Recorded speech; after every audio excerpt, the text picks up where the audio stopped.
Have you ever been in a place where every single person around you wanted you to fail?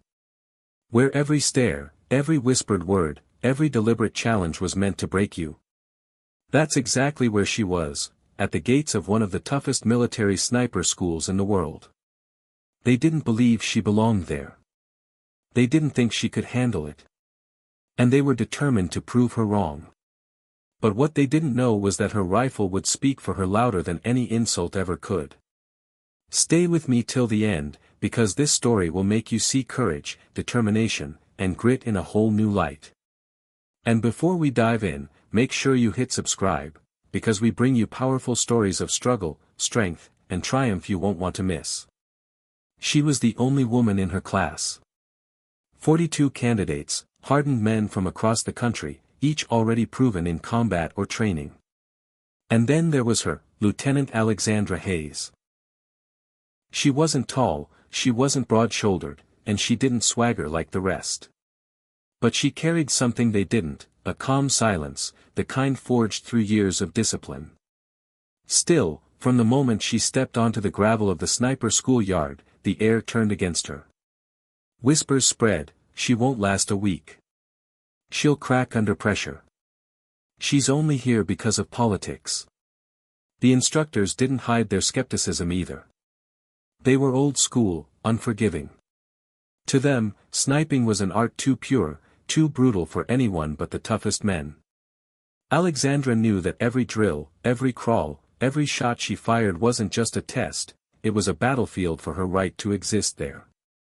The first week was designed to break people. Sleep deprivation. Endless physical punishment. Marches through swamps with 50 pounds of gear. Crawling through mud until skin peeled raw. Alexandra kept her head down, her breath steady, her focus sharp. Men twice her size collapsed beside her, cursing, begging for water. But she kept moving. Quietly. Relentlessly. But surviving wasn't enough. Sniper school wasn't just about endurance, it was about perfection. A sniper's bullet had to tell the truth from over 1,000 yards away. And that's where her true test began. The shooting range was where the jeers grew loudest. She'll miss every target. Send her home. Some of the men made sure to bump her shoulder as they walked by, rattling her composure. But Alexandra didn't rise to it. She set her rifle down, adjusted her scope, and blocked out the noise. Her father's words came back to her, words he'd spoken years ago when teaching her to shoot in the quiet woods of her childhood. A rifle doesn't care about gender. It only cares about the truth you feed it. Trust your breath, trust your trigger, and the bullet will always speak for you. That first day on the range, while others fired hastily, Alexandra took her time. She watched the wind through the grass, counted her heartbeats, and squeezed the trigger. Crack. Target down. Crack. Another. One by one, her shots rang truer than anyone expected. Some of the men stopped smirking. The instructors, for the first time, leaned forward with interest. But sniper school wasn't one on a clean range. It was one in the field, where camouflage, patience, and nerves of steel made the difference between success and failure. That's when they tried to break her again.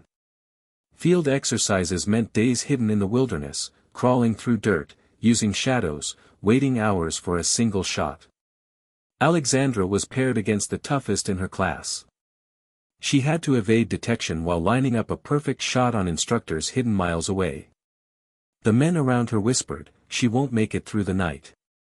But Alexandra didn't just make it, she excelled.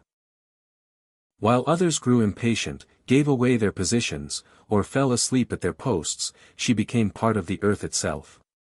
She lay in mud for 20 hours, unmoving, barely breathing, her eyes fixed through her scope. When the moment came, her rifle cracked, and the marker fell, a perfect kill shot. The instructors raised their eyebrows. The men grew quieter. Still, some refused to accept her. They set traps, subtle sabotages. A loosened strap here, a missing tool there. They wanted her to stumble, to finally give them a reason to push her out.